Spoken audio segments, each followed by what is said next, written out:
ونجاحات دبلوماسية توجت مؤخراً بانتخاب صاحب الفخامة السيد الرئيس محمد ولي الشيخ الغزواني رئيساً دورياً للاتحاد الإفريقي،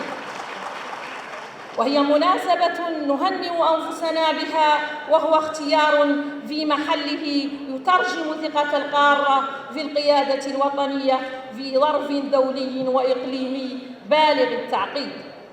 لقد مثل أول خطاب لرئيس الجمهورية وهو رئيس الاتحاد الإفريقي خارطة طريق شخصت واقع القارة وتأثرها وتأثيرها بالمنظومة الدولية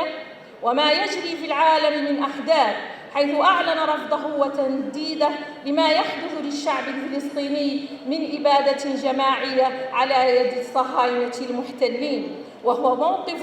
يتناغم